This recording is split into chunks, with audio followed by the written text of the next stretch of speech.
आणि ही बाकी बाकी कुंड्यातली ही बरंच काय दिसतं. ही सगळी आपली ऑफिस टाइम सारखी, हे स्पायडर प्लांट आहे, हे ऑफिस टाइम आहे, हे चिनी गुलाब म्हणतात ह्याला. ऑफिस टाइम ते म्हणजे कसं 10 ते 5 फूट. हा हा मग तेवढं तिचं फुलतात आणि नंतर मिटून जातात ते. 10 ते म्हणून 5 कदाचित 10 ते 5 हा फूट म्हणून कदाचित त्याचं ते नाव असेल. Office time. हा हा जो आहे तो हा बेल आहे, फांदी अच्छा. लावलेला.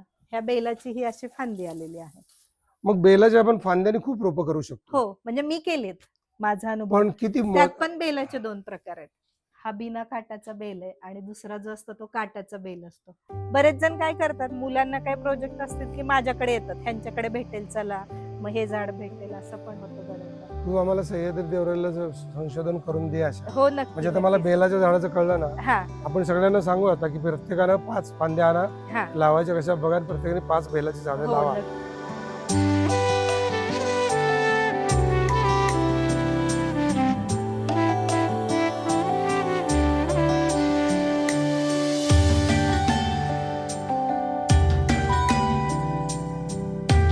स्वावलंबन बंगला आहे. अच्छा, नाव पण स्वावलंबनच आहे.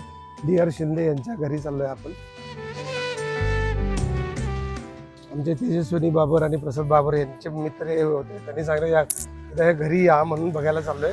त्यांच्या घरात आज कशा पद्धतीचे घर आहे ते बघायला चाललोय. या, नमस्कार. नमस्ते. कशा आहात? एकदम छान.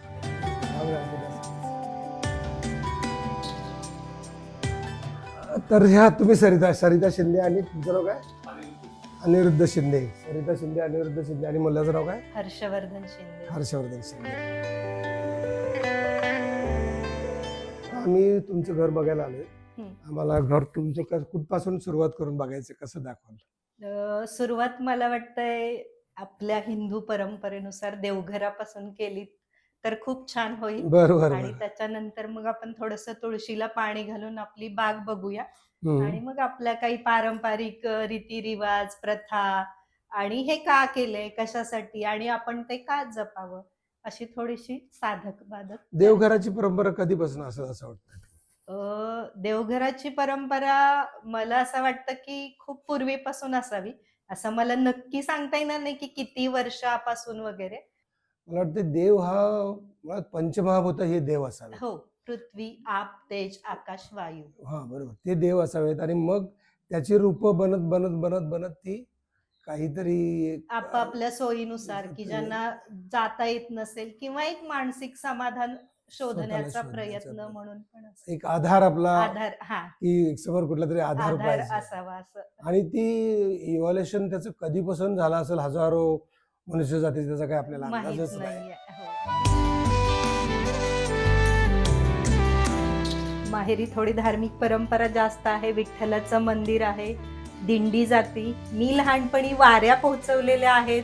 विठोबाला एक पत्र लिहिलेलं आहे की विठोबा, माझ्या घरी श्रावणातला गोकुळ अष्टमीचा कार्यक्रम आहे आणि त्या कार्यक्रमाला तुम्ही यावं. आणि सगळा कार्यक्रम म्हणजे काय माहित नाही, त्यावेळी हे कळायचं वयही नव्हतं किंवा काहीच नव्हतं. पण एक कुठंतरी तेव्हापासूनची त्या देवाबद्दलची श्रद्धा आणि त्याला देव म्हणून तो काय करतो, तर मग त्याचं हे काय, तर तुळस. मग तुळशीला का पूजायचं, मग ती विठ्ठलाची, म्हणून माझ्या तिच्याबद्दलच्या भावना जास्त दृढ असतात. विठ्ठलाला पत्र लिहिलं. हो. तर मुद्दा आपण मगाशी बोलत होतो की मुळात पंचमहाभूत देव असा. तर मुळात या पृथ्वीवर झाड पहिलं आलं ना. झाडाखाली चांगली माणसं, ऋषीमुनी म्हणजे कोण? तपश्चर्या करणारी, जगासाठी, चांगल्या स्वतःसाठी, आत्म्यासाठी झाडाखाली बसून तपश्चर्या करायची. नंतर ती माणसं गेली, म्हणजे मस्कोबा, खंडोबा, म्हणजे त्या खंडाचे प्रमुख असतील ना, त्या गावाचा मुख्य माणूस असेल. तो गेल्यानंतर त्याच्या दगड ठेवला झाडाखाली, मग त्याचं देऊळ झालं. मग झाड असंच असं ना, तर झाडाचं महत्व आहे. तर आपण तुझ्या घरातलं झाडाचं महत्व देवघरानंतर आपण बघूया की छोटस तुळशी वृंदावन आहे की ह्याला रोज एक निसर्ग पूजा म्हणा किंवा काही म्हणा, तर त्याप्रमाणे त्याची पूजा होती ह्या तुळशीची. आणि त्याचबरोबर हो रोज. आणि त्याचबरोबर इथंच मग समोर सूर्यनारायण, त्याला अर्घ्य द्यायचं, त्याची प्रार्थना करायची. आणि मग त्याच्यानंतर ही जी काही झाडं आहेत, जी आवड आहे म्हणून जोपासली. मी काही वनस्पती शास्त्राची विद्यार्थिनी नाही किंवा काही नाही, पण मला जी आवडतील झाडं, ज्या म्हणजे हे लावल्यावर छान दिसेल अशा पद्धतीने, आणि मग नंतर मनात एक कुतूहल की आपण आयुर्वेदिक झाडं लावूया. मग त्यातली पण कुठली, तर जसं आपण म्हणतो की देवतांना लागणारी, मग गणपतीला काय लागतं, दुर्वा आघाडा, तर ते लावलं. मग त्याच्यानंतर महादेवाला काय लागतं, बेल, मग तो बेल लावला. गणपतीला जास्वंदीचं फुलप्रिय म्हणून जास्वंद लावली. मग सोनचाफा लावला. मग असं करत करत करत ती झाडं, मग त्याच्यानंतर गुळवेल लावला, आडुळसा लावला, ओव्याचं पान लावलं, विड्याचं झाड म्हणजे विड्याच्या पानांचा वेल लावला. मग असं करत करत एक एक एक एक ती संख्या कशी वाढली मला माहित नाही, ते कसं झालं मला म्हणजे मला काहीच त्याच्याबद्दल हे नाही, पण मी लावत गेले, ती झाडं रुजत गेली, आणि त्या झाडांमुळे कदाचित आज तुम्ही माझ्या बरोबर आहात. त्यामुळे मला त्या झाडांच्या तसे बघायला गेलं तर मी त्यांची फार ऋणी असेल आता ह्या क्षणी. आपण प्रेक्षकांना झाडं ही किती नावं घेते तुम्ही मोजून दाखवा, आपण ते कॉम्पिटिशन ठेवू. पण ते अर्धे देतेस म्हणाले, ते म्हणजे काय करते? म्हणजे आता इथं तुळशीला पाणी घातलं, जसं मी तुम्हाला मगाशी म्हणून दाखवलं त्याप्रमाणे मी तिला प्रार्थना केली, पूजा केली, औक्षण केले, इथे एक छोटासा दिवा लावला, आणि मग इथं सूर्य आहे, तर मग सूर्याची प्रार्थना आली. म्हणजे उठल्या उठल्या जर तुळशीला म्हणजे ते ऑक्सिजन जास्त देते म्हणून, आणि परत सूर्याची प्रार्थना केली की आपोआप तुमच्यात एक ताकदच आहे, ऊर्जा म्हणजे त्याचं चैतन्य आपल्याकडे येतं. मग इथं पिंपळ आहे. अरे वा वा. हा, तर हे पिंपळाचं झाड, तर ह्याचं काय की पौर्णिमेला मग थोडासा दिवा लावून, ही पण एक निसर्ग पूजा. आणि हे पिंपळाच्या सानिध्यात, वडाच्या सानिध्यात कोण म्हणतं ऑक्सिजन मिळतं, कोण म्हणतं, पण एक मानसिक समाधान पण मिळतं. म्हणजे पूर्वी माझी आजी ह्या पिंपळाला मौन न बोलता 108 प्रदक्षिणा मारते. 108 प्रदक्षिणा घालताना आम्हाला शेंगदाणे मोजून ठेवायला लावायचे एका वाटीत. 108 शेंगदाणे मोजून, एक फेरी झाली की एक शेंगदाणे, दुसरी फेरी झाली, असं त्या 108. मग कदाचित हे मेडिटेशनचं हे असावं असं मला माझ्या तर्काप्रमाणे असं वाटतं. म्हणजे ज्याला कल्पवृक्ष म्हणतो तो पिंपळच. गौतम बुद्धांना प्रचिती झाली तो पिंपळाचाच एक ती जाती होती, पिंपळाचीच आहे. तर त्या अर्थानं आपल्याकडे पण जगात, मी आता बर्मिंगहमला गेलो होतो लंडनला, तेव्हा तिथं जे बायोडायव्हर्सिटी पार्क आहे तिथलं, त्याच्या फ्रंटला एक पिंपळाचं आणि एक वडाचं झाड आहे, आणि ही भारत देशाची कशी पवित्र झाड आहेत म्हणून तिथं लावली. मला इतकं भारी वाटलं ना, म्हणजे अभिमान वाटलं का पिंपळ वड आपल्या जन्माला आल्यापासून बघायलाच. म्हणजे मी रोज जाते ना, तर मला एवढी झाडं भेटतात, मग मी उपटून आणते, लावते, कोणाला पाहिजे त्यांना देते, कारण हे रस्त्याकडेला पण येतात. अच्छा, ती अनाथ असतात. हा, तर मग ती घेऊन यायची, कारण त्याला कोणी बघत नाही, किंवा लोक आले नगरपालिकेच्या स्वच्छता करताना काढून टाकतात. मग त्याच्याऐवजी छोटी छोटी रोपं आणायची, मग छोट्या बाटल्यांमध्ये कशात तर लावायची, आणि ज्यांना कुणाला हवंय त्यावेळेला द्यायचं. असं मी पिंपळाच्या 2-3 रोपं बनवून दिलेली आहेत. वडाची तर दरवर्षी वटपौर्णिमेला लावून येते मी, फांद्या कट करून त्याची रोपं बनवायची आणि ती डोंगरावरती लावून द्यायची. कारण वड पिंपळ हे तर पक्ष्यांनाच कळतं की ही लावली पाहिजे, त्याच्या थ्रू जास्त लागतं. आता मला सांग की कुठली कुठली तुझ्याकडं कुठली झाडांचं काय काय सांगशील सुरुवात? आता इथं जे आहे हे लाल कृष्ण कमळ आहे. अच्छा, तर ह्याला लाल कृष्ण कमळाला इथं मी नाव पण लिहून ठेवलं. ह्याला फुलं येतात टपोरी लाल कलरची. आता तिकडे फुलं आहेत, आपल्याला बघायला मिळतील ह्याची. हा, हे बघा इथं समोरच एक हे कृष्ण कमळाचं, लाल कृष्ण कमळ जे म्हणतो. अच्छा, कृष्ण कमळात लाल आणि निळा, लाल निळा आणि अजून एक असा गुलाबी, फेंट गुलाबी असतो. इथं सगळी बघा, ही सगळी फुलं त्याची. तर असं हे तुझ्या कृष्ण कमळाचे 3 वेल आहेत. आणि हे काय आहे? हे शतावरी आहे. ओ, शतावरी. हा, ज्याच्या आयुर्वेदामध्ये आपण उपयोग करतो, किंवा आता जे आपण खातो, स्त्रिया आम्ही जे खातो, की ज्या बाळंतीण बायका असतात त्यांना आईचं दूध चांगलं वाढावं म्हणून शतावरी घेतात, आणि इतर स्त्रिया की त्यांच्या शरीरातले सगळ्या व्यवस्थित गोष्टी बॅलन्स राहाव्यात, त्यांना त्यातून हे मिळावं म्हणून शतावरी. दूध वाढावं म्हणून, मूल गोरव दूध आणि शक्ती पण. आणि मूल गोरव व्हावं म्हणून नाही, गोरं होण्यासाठी हे खोटं सांगितलं असेल कदाचित, त्यांनी मूल गोरं होत नाहीये, पण बायका कदाचित खायला कंटाळा करतात, मूल गोरं म्हणून पण खात असतील कदाचित, असं काहीतरी असावं. पण गोरा काळ्याचा हाल आहे बायकांवरती थोडा असतो. आता ही शतावरी झालं, हे काय? ते जुईचा वेल आहे, बारीक फुलं जी असतात जुईची. हा, आणि हे आपलं मे फ्लावर जे मे महिन्यात, म्हणजे हे काय त्याला काय काय काय मे फ्लावर, मे महिन्यात फुलं येतात ह्याला, म्हणून हे मे फ्लावर, मे महिन्यात फुलं येतात म्हणून मे फ्लावर. म्हणजे हे इतर गुंजपाला आहे का? नाही, गुंजपाला आता आहे. हे काय? हे शेवरी असती ना, जे शेळ्या खातात. हा, शेवरी आपल्या शेतातला येते तसं ते आपोआप आलंय, पण मी त्याला ठेवलं. कांगुन्या काळ्या काळ्या कांगोन्या बरोबर. कांगुन्या कांगुन्या कांगोन्या बरोबर, मी पण खाल्लेत काळ्या. हा. भारी येतं. आणि ही सदाफुली आहे, ही गुलबक्षी आहे, आणि ही मग अशी शोची झाडं लावलेली आहेत.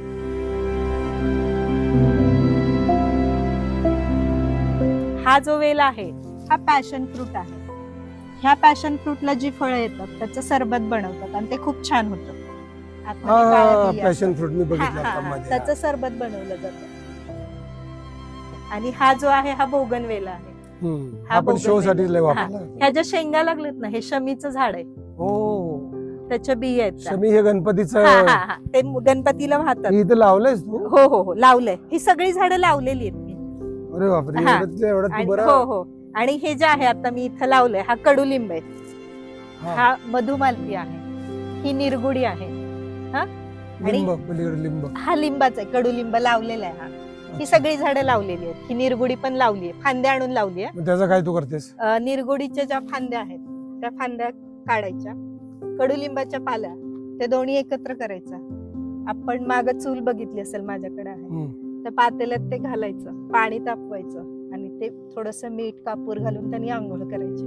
ह्याचं कारण मी पंचकर्माच्या तिथं बघितलं की ती लोक कुठून कुठून ते गोळा करून आणतात, कुकर मधून त्याची वाफ आणि स्टीम देऊन ते उपचार करतात आयुर्वेदिक. मग जर आपल्याच घरात हे असेल तर आपण त्याचा का उपयोग करू नये? वा, घरगुती. आता हे आहे गुळवेल. तर ह्याचं जास्त महत्व कधी आहे, जेव्हा हा कडुलिंबाच्या झाडावर चढतो त्यावेळेला त्याच्यातले जास्त औषधी गुणधर्म येतात असं मी माहिती वाचली आणि ऐकली. म्हणजे त्यामुळे कडुलिंबाच्या मग मी झाडाखाली आपण लावायचा गुळवेल. हा, आणि मग त्यामुळे मी ह्याच्यावर हा चढवायचा प्रयत्न केलेला आहे, ह्या गुळवेलाला. म्हणजे प्रत्येकाच्या घरात गुळवेल, कडुलिंब, निरगुडी. आणि हे सहज लावता येण्यासारखे, ह्याला फार मेंटेनन्स नाही किंवा तुम्हाला रोजच पाणी घालत वगैरे असंही नाहीये. हे एकदा लावलं रुजलं की हे होतं. हे आडुळशाची पानं आपण त्याचं पण काहीतरी महत्त्व आहे. पिवळी पानं जी असतात ती काढा करण्यासाठी वापरतात. जेव्हा खोकला येतो त्यावेळेला थोडीशी लवंग, आलं, गवती चहा हे घालायचं आणि उकळवायचं. 1 कपाचा अर्धा कप पाणी करायचं आणि गोड हवा असेल, कडू जात नसेल कोणाला थोडा गुळ घालायचा. कधी ताप आला तर, खोकला आला, घसा दुखतोय, कणकणी आहे अंगात, त्यावेळेला हे घ्यायचं. हे आपलं ऐच्छिक आहे, आपल्याला जे आवडतं. हा हा, आणि तो काढा प्यायचा. हा, आणि त्यात थोडा ज्येष्ठमध घातला तर अजूनच उत्तम, म्हणजे घसा एकदमच व्यवस्थित होतो. खोकल्यासाठी हे एकदम. हे जे आहे सर आता लावलंय मी, बेलाचं झाड आहे. हे बेल आहे, तो आत पण आहे, खूप मोठा आहे. आता बघ, बेलाचं एवढं झाड कधी लावलं? ही फांदी लावलीये मी गेल्या वर्षी. बेलाची फांदी लावून येते? हो हो, मी फांदीनीच लावलेली. मी काही झाड आणून लावलेली नाही. पण बेल पण फांदी लागते? हो हो हो, लागते. आतमध्ये खूप मोठी, मी तुम्हाला दाखवते. हा माझ्या माहितीप्रमाणे संक्रांत वेल म्हणून आहे, तर तो मी ह्याच्यावर पसरवलाय. अच्छा. हा, आणि हा जो आहे तो बहावा आहे. हा हा, हे माझ्या मिस्टरांना खूप आवड होती म्हणून त्यांनी कुंडीत एक झाड तयार केलं होतं. आणि या वर्षी ही पहिलीच वेळ आहे की त्या बहाव्याला फुलं आलेत आणि ते बघून खूप छान वाटतंय. आणि त्याच्या पलीकडे परत एक कडुलिंब लावलाय, म्हणजे ही लावलेली झाड आहेत. करंज पण आहे का? हो, करंज खालच्या बाजूला. करंजाच्या पण पानाचं वैशिष्ट्य आहे ना? हो हो हो, करंजाची पानं आयुर्वेदिक मध्ये खूप ज्या शेंगा असतात त्या आतल्या, त्याचा उपयोग करतात. करंजाचं तेल असतं. तेल असतं करंजीचं, जे मसाज साठी वगैरे वापरतात किंवा अंगदुखीवरती वगैरे. मला लहानपणी आई करंजाचा पाला, मला ताप आला होता एकदा, आठवतंय, आणि आईनं अंथरूण घातलं, त्याच्यावरती एवढा असा करंजाचा पाला आणला, त्याच्यावर झोपवलं. इतका ताप होता, पण त्या करंजाच्या पाल्यानं जातो असं. हा, मग तसंच जेव्हा गोवर वगैरे येतो, कांजिण्या म्हणतात, ते आलं तरी सुद्धा कडुलिंबाचा पाला, करंजाचा पाला उकळून त्यांनी गरम गरम पाण्याने आंघोळ घालतात. तो कधी कधी कटिंग करावं लागतं ना? हो, करावं लागतं, त्याला जपावं लागतं. कटिंग करणं, करपलेली पानं काढणं, एखादा रोग आला असेल, मावा आला असेल तो काढणं. मग त्याला काय करायचं? मी बाकी काही करत नाही, ते काढून टाकते. आणि मी जसं म्हणलं की हे कडुलिंबाचं पाणी, तसं मी कडुलिंब मिक्सर मध्ये वाटते, त्याचा रस काढते, तो केसांना लावते कोंडा होऊ नये म्हणून. त्याचा जो चोथा आहे तो चोथा सगळ्या झाडांच्या कुंडीत घालायचा.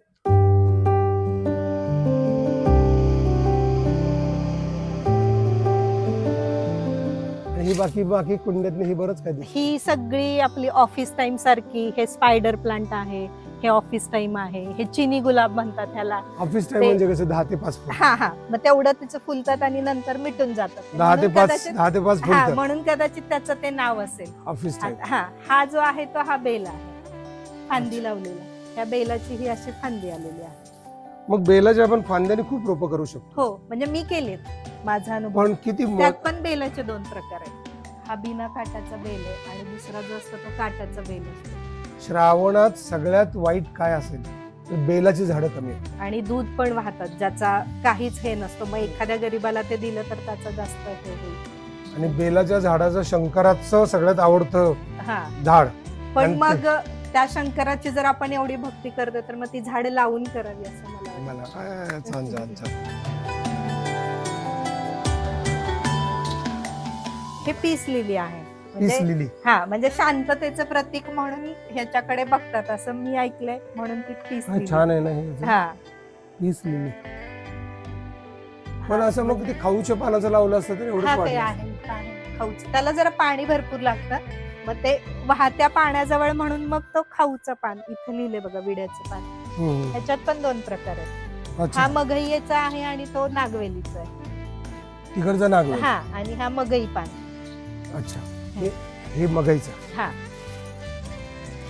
म्हणजे ते खाल्ल्यानंतर चव कळते. म्हणजे आपण खातो ना, तुमच्या बाजूलाच लाजळ होईल लगेच तिथं पायात. हा, मिटलं बघा ते. आ, अरे मिटलं वा. ते. हा, आऊ. गेलं पळालं. ही आता कसली ह्याला फुलं जे आहेत? आहे हे सुदर्शन म्हणून मी काल ह्याच्याबद्दल, म्हणजे नागचंपा पण म्हणतात. तर हे सुदर्शन काय, तर हे चक्रासारखं दिसतं, हे बघा. हम्म. आणि हे असं हल्लं ना की खूप छान दिसतं, असं बारीक. हे बघा, हे म्हणजे केवढं काय निसर्गाचा चमत्कार आहे माहित नाही, पण हे कसं राहत असेल त्या प्रत्येक ह्याला. अरे हे काय आहे? ते सीतेची वेणी म्हणतात त्याला, सीतेची बर्ड ऑफ वेणी. पॅराडाईज. हा, ती जवळजवळ 3 ते 4 महिने राहते. आणि असा आकार बघा ना, पक्षासारखा पण दिसतो, तो पोपट्यासारखा. हा, म्हणून त्याला बर्ड ऑफ पॅराडाईज. हा हा, म्हणजे पक्ष्यांचा स्वर्ग. स्वर्ग. आणि ह्याच्यात पण परत 3-4 व्हरायटी आहेत. ओ. हा, म्हणजे हा कलर वेगळा, हा हळदी कुंकूचा वेगळा, दुसरा एक पिवळा येतो तो वेगळा असे. आणि हे गुलमेहंदीचं आहे. ह्याला तुरे येतात असे पांढरे झुपकेदार. गुलमेहंदी. हा, एकदम झुपकेदार तुरे येतात ह्याला, पांढरे पूर्ण गुच्छ असतो असं मोठाच्या मोठा. आणि हे जे आहे क्रिसमस ट्री, क्रिसमसची. म्हणजे ती आवड म्हणून असं लावलेलं आहे. हा आंब्याचं आता झाड नवीन चालेल. आंबा लावलेला आहे, माझ्या दिरांनी कोकणात आणला होता हा. बरेच जण काय करतात, मुलांना काय प्रोजेक्ट असतील की माझ्याकडे येतात, ह्यांच्याकडे भेटेल चला, मग हे झाड भेटेल, असं पण होतं बरेचदा. तू आम्हाला सह्याद्री देवराला संशोधन करून दे अशा. हो, नक्की. म्हणजे आता मला नक्की. बेलाच्या झाडाचं कळलं ना. हा आपण सगळ्यांना सांगू आता की प्रत्येकानं 5 फांद्या आणा, हा, लावायच्या कशा बघा, आणि प्रत्येकाने 5 बेलाची झाडं हो, लावा. नक्की. इतकी तोडली जातात ती. हा, आणि तो फार हळूहळू उगवतो ना, हो. वाढतो. बेल आता माझा हा 3-4 वर्षापूर्वीच आहे, अजून छोटाच आहे तेवढा. छोटाच. हा. हा.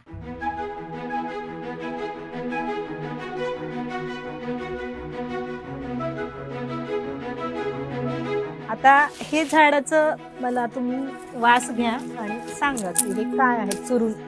चुरा थोडस पान आणि वास घ्या. साळीचा भात कसा हा, वास येतो? भाताचा. ह्या झाडाला अन्नपूर्णा म्हणतात.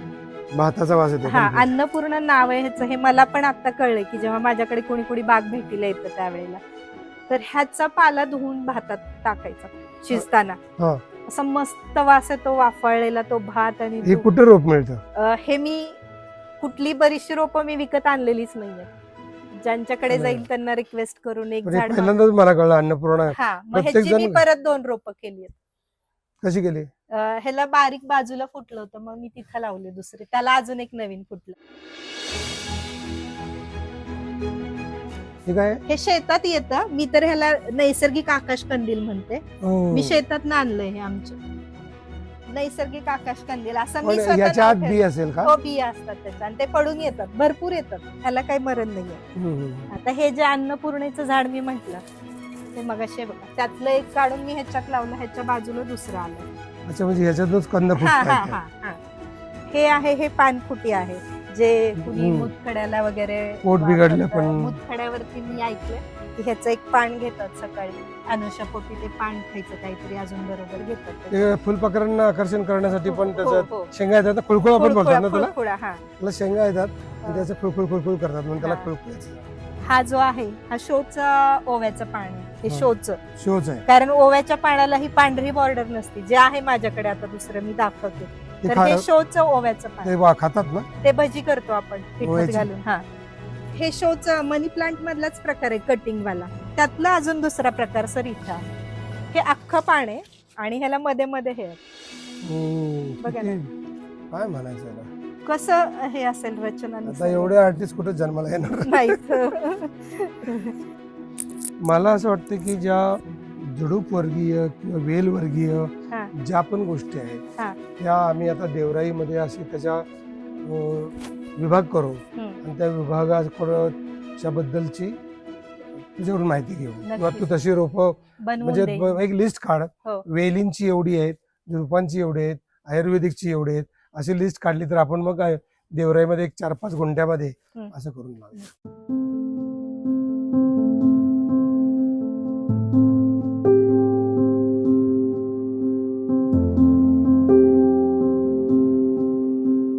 हे चाफ्याचं झाड आहे.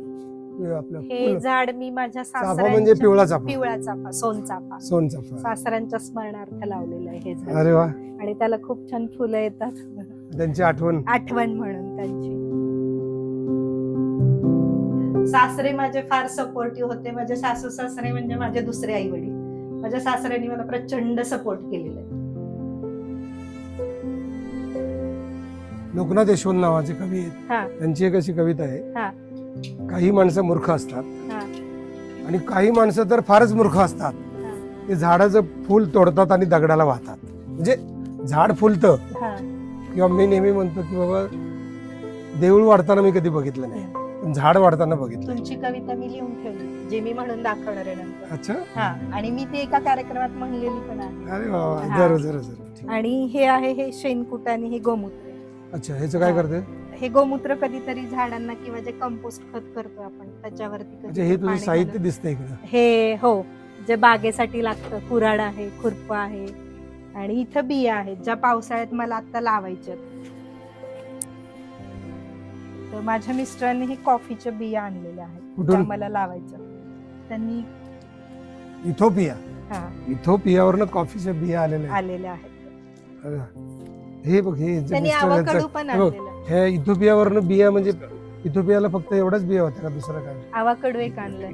हे एवढंच होतं. हे कॉफी अरेबिका म्हणतात त्याला आणि कॉफीचा उगम इथोपियामध्ये झालेला आहे. पोकळा भाजी. हे सगळे भाजींचे पालेभाज्या. चाकवत आहे. तू इथं घरी बनवतेस इथं?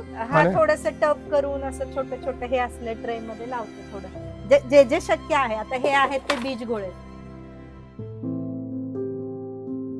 हे बियांचे गोळे बनवले. हे कुठे लावणार? आता हे मी बरीच मुलं मला मागायला येतात. जून महिना सुरू झाला की आम्हाला शाळेत लागतंय, द्या. फोन येतात, तुमच्याकडे बीज गोळे आहेत का? त्यावेळेला ते द्यायचं नाही तर भैरवाच्या डोंगरावरती करवंद, जांभूळ किंवा आता इथं मी बहाव्याचे पण ठेवलेले आहेत. पण मी बहाव्याच्या घरी लावणार आहे इथं आणि मग हे करणार आहे. आता हे जे बी आहे हे हिरवा सोनचाफा आहे. हिरवा सोनचाफा. हे मी असं काम करते म्हणून कोणी पार्लरवाल्या मैत्रिणी वगैरे हे असले डब्या देतात रिकाम. मी आणते, स्वच्छ करते, कलर करते, माती भरून ठेवायची आणि मग नंतर बिया लावून ज्याला कोणाला हवाय त्याला ते रोप द्यायचं. अच्छा, तू देत पण असते? मी सतत देत राहते हे. त्यामुळे हे सारखं जून सुरू झाला की थोडस हे असतं. आणि मग हे असं छोटं छोटं लावून प्रयोग करून. हे कलमचे वेगळे वेगळे प्रकार आहेत. आता ह्याची हे बघा वेगळी शेड आहे, ह्याची शेड वेगळी आहे, याची वेगळी आहे. ह्या पानांचा आकारच वेगळा आहे, एकसारखं तर कुठलं असंच नसेल नाही. आणि हे जे आहे हे आपलं बायो एन्झाईम जे म्हणतात की घरातलं काकडी खराब झाली, आंबा खराब झाला, बीट खराब झालं, सुकलं, वापरलं नाही तर थोडंसं गुळ आणि बेसन घालून हे असं महिनाभर ठेवायचं. दर 2-3 दिवसात ह्यातली हवा काढायची. अशी हे बघा बुडबुड येतात आणि मग 1-1.5 महिन्यानी हे पाणी झाडांना घालायचं. हो, हे नवीनच आहे. म्हणजे जी फळं आपल्याला वापरत नाही, म्हणजे खराब झाली आहेत काय, हे झालं पण सालीसकट. हो, सालीसकट. म्हणजे आता केळ आपल्या सालीसकट केळाचे तुकडे आणि साल असं 8 तुकडे करून घालायचे. थोडा गुळ घालायचा, बेसन घालायचं, जसं जीवामृत वगैरे असतं.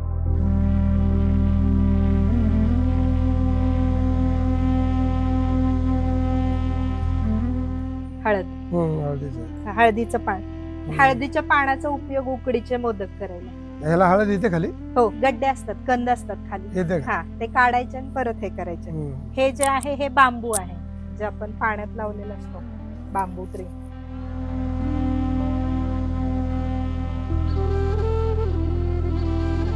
हे पारिजातक आहे हा आणि त्याच्यातच खाली पारिजातकाच्या तिथंच परत मोगराचा वेल पण आहे आणि ही जुईचा वेल पण आहे. म्हणजे मोगरा जुई पारिजातक आणि आणि जुई पारिजातक एकत्र एकत्र. आहे. हा. म्हणजे सतत तिथं सुगंध हा, कुठल्या ना हा. कुठल्या फुलाचा. मंद वास येतच राहतो सतत. तर आता इथं आलं तर हे जलपर्णी आहे, ज्याला छान फुलं येतात. अच्छा. हा, ते जी आपण नदीतली काढून टाकतो पण ह्याला फुलं छान येतात म्हणून छोट्या प्रमाणात हे केलेलं आहे. आणि हे जे आहे हा मी नारळ सोललाय, ह्याच्यात थोडीशी माती भरायची, एक झाड लावायचं आणि दोऱ्याने असं बांधायचं आणि ते इतकं छान ग्रो होतं नंतर काढून पाणी धरून कुंडीत ठेवतात. लाव- हा, अच्छा, अच्छा. म्हणून आणि ही आयडिया भारी आहे. हो म्हणजे प्रत्येकानं असं करायला पाहिजे. हो हो हो. नारळ आणला त्याचं फोडायचं, सोललं आणि मध्ये मग थोडीशी हा, माती टाकायची, आणि मग ते म्हणजे हे तसं कोकोपीट टाईपच आहे. हा हा हा सेम सेम कोकोपीट. मग हे ह्याला अझोला म्हणतात. हा अझोलाचं काम काय आहे की जे आपलं पशुधन आहे, गाय म्हैस वगैरे जे दूध देतात, हम्म. तर त्यांना हा अझोला खाऊ घातला की फॅट वाढतं दुधाचं. अच्छा. आणि कोंबड्या जे आपण कुक्कुट पालन करतो त्याच्यामध्ये सुद्धा ह्याचं खाद्य म्हणून वापर करतात त्या अझोलाचा. म्हणजे आजोला हा आपण प्रत्येक शेतकऱ्याला हो, गरजेचं आहे. करतात बऱ्याच ठिकाणी मी त्याचं बघितलं. लावायचं कसं ते? काहीच नाही, हे नुसतं पाण्यात एवढं एवढं सोडलं की त्याचं ते आपण आपोआप. मी वाढत एवढंच जातं. आणलेलं, माझं एवढं झालंय. ही आहे हिरवी आबोली आहे बघा. हिरवी आबोली हा. पहिल्यांदाच ऐकलं. ती आबोली दुसरी तिथं आहे आणि ही हिरवी आबोली. पण त्याला फुलं येतात हिरवी. ते काय फुल आलंय, हे फुल आहे हिरवं. हे का? हा. अरे वा, आपल्याला वाटणारच नाही हे फुल आहे. आणि हे जे आहे सर, हे सगळं कंपोस्ट आहे. त्याचं काय करते? हे जो आपल्या घरातला कचरा आहे तो इथंच जिरवायचा. म्हणजे ही पानं फुलं सगळी पाला काढून पाचोळा, कांद्याची टरफल, लसणाची टरफल, भाजीपाला जो बेस्ट हा हा हा, ते सगळं इथं कुजवून त्याचं ते खत केलं जातं. अच्छा. म्हणजे थोडस त्यात राहतं कधी कधी असं हे. पण ते मग ह्या झाडांना घालायचं. हा, ते परत याच झाडाला, म्हणजे माती आणावी लागत नाही तुम्हाला थोडक्यात. हो. हा. आणि हे जे आहे हा वेल, हे तोंडल्याचं वेल आहे. अच्छा, तोंडली. हा, बापरे, किती एका तोंडली वेळेला असतात. अर्धा किलोच्या वर निघतात तोंडली. वा. आणि हा असा स्वैर फिरत असतो तो सगळा. पण तोंडली ह्याला पाणी नाही दिलं तर सुकतो ना? नाही, तसा येतो तो, फक्त उन्हाळ्यात सुकतो, पाणी द्या किंवा न द्या. म्हणजे अच्छा. त्याचा ठराविक जो बहर असतो त्या बहराला येतो, इतर वेळेला फुटतो. पानगळ होते त्याची. हा, पानगळ होतो. आणि हे जे आहे हे सांधा जोड ह्याचं नाव आहे. हे बघा, हे जोडल्यासारखं हो. सगळीकडे जोडत जोडत जोडत गेलं. हम्म. तर आयुर्वेदामध्ये हे सांधा जोडाचा उपयोग आहे, ह्याची भाजी करतात. आणि सांधेदुखी वगैरे असेल तर त्यासाठी हे ते वडाचं वापरतात. झाड पण इथं तू हो, हे वडाचं झाड आम्ही वटपौर्णिमेच्या पूजेला वापरतो. आणि त्याच्या ज्या फांद्या वाढतात त्या फांद्या कट करायच्या आणि त्याची अशी रोपं बनवायची. हे अशा पद्धतीचे फांदी पासून रोप बनले हे. आणि ते दुसऱ्या पाहिलं. हा, मग दुसऱ्या बाईला किंवा डोंगरावरती आपलं आपण लावून यायचं. वटपौर्णिमेला उगाच झाड तोडून फांदी तोडून नंतर त्याच्यापेक्षा टाकायचं. हा, हे झाड लावा फांदी नेऊन असं. आपण नाही ना मग देवराई म्हणजे तिथं एक फांद्याचं सेक्शन करू. आणि समजा की 100 फांद्या त्याची झाडं होतात, मग त्याचा एक एपिसोड करू आणि तो सगळ्यांना करू. म्हणजे एक बाई नुसती नोकरी करते आणि पैसे आणते आणि विकत आणते आणि खाते, त्यापेक्षा एक जण बाई जेव्हा घरात असते तेव्हा ते अख्खं घर कसं नाविन्यानं म्हणजे तिच्या कल्पना शक्तीचा, सृजन शक्तीचा आणि सगळ्याचा एक सुंदर मिलाप ठेवून म्हणजे एक आनंदाचं करायला पाहिजे. हे जगायला पाहिजे, आयुष्य भरभरून जगता आलं पाहिजे आणि ह्या छोट्या छोट्या गोष्टीतून आनंद घेता आला. म्हणजे तू एक आनंदाचं झाडच आहे. इतक्या झाडामध्ये स्वतः एक आनंद राहण्यासाठी एक आनंदाचं झाड आहे.